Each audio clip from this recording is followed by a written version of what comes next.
Hi, welcome to another episode of Talk to the Expert here at ASAFE.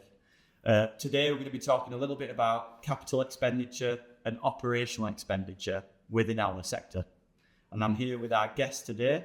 Hi, I'm Matt Pedder and I'm part of the commercial team and I've been working with salespeople and customers for nearly 2 decades. So Matt, let's get straight into it. When people use the terms CAPEX and OPEX, what do they actually mean within our industry?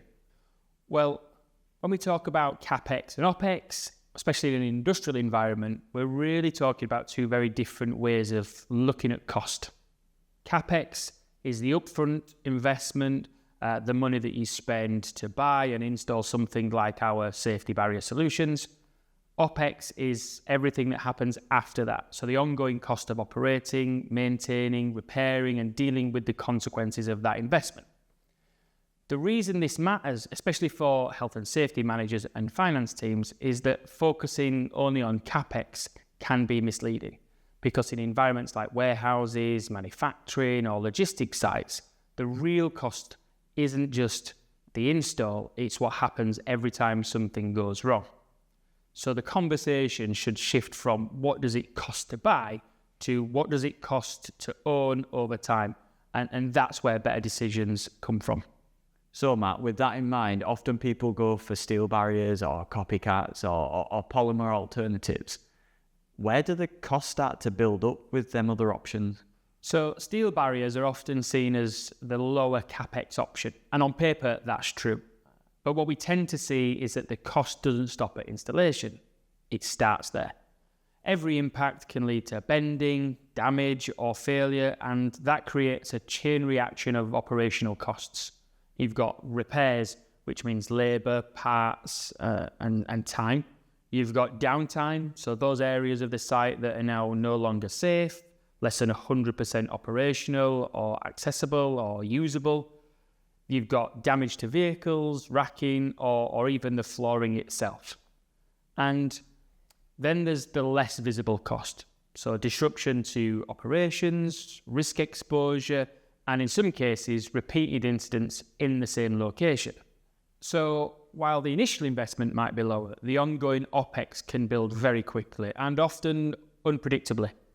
It's in these unaccounted ongoing costs where businesses start to realise that the cheaper upfront doesn't always mean lower cost overall. So Matt, with that in mind, how does ASAFE's barrier change up that equation between CAPEX and OPEX that's sort of different from them alternatives? Well, what ASAFE does differently is it changes that equation completely.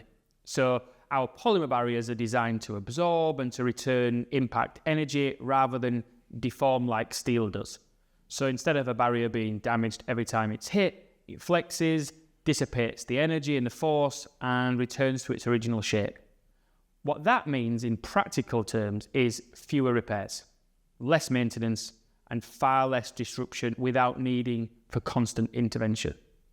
That's where our customers start to see the real value, not just in safety, but in long-term cost control. I can really start to see where that added benefit is with ASAFE's barrier product. But beyond cost of the product, what added value does ASAFE bring in terms of efficiency, safety? What other things does ASAFE bring to the plate? So I really appreciate that question, Will. And for me, this is where the conversation gets really interested because the barrier itself is only part of the picture.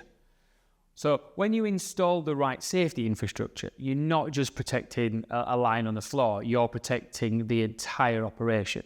So you reduce downtime because incidents don't escalate into bigger problems. You protect high value assets like racking systems and vehicles and stock. And you reduce maintenance workload, which frees up internal resource. And in some cases, it can even influence things like insurance risk, profiles, and compliance with safety standards. So the impact goes far beyond procurement. It touches productivity, operational efficiency, risk management, and ultimately profitability. That's why the best conversations we're having aren't about the barriers, they're about operational performance. So as a customer, they've got all that information. They know that ASAFE is the right product for them. But what advice can you give to that individual on to go to procurement and to get that budget to invest in this safety product? For me, my advice would be don't separate CAPEX and OPEX, connect them, because the goal isn't to spend less up front, it's to spend smarter overall. So when considering your solution options, start by asking, what is this solution going to cost us over 3, 5 or 10 years? What happens when it gets tested in a real world environment? And what happens, or what are the consequences if it fails? The businesses that get this right are the ones that look beyond the purchase price and focus on performance over time, those total cost of ownerships. That's where safety becomes more than a compliance decision, and it becomes a strategic investment. And ultimately, that's where you'll see the biggest return, not just financially, but operationally as well. Thanks, Matt, for your time today. And for those of you at home, I really hope that you've got a little bit more clarity on what CAPEX and OPEX means within this sector.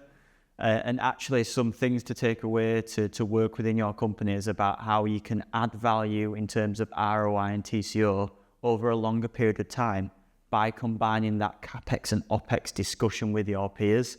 So I hope you've got something from this, and we'll see you next time.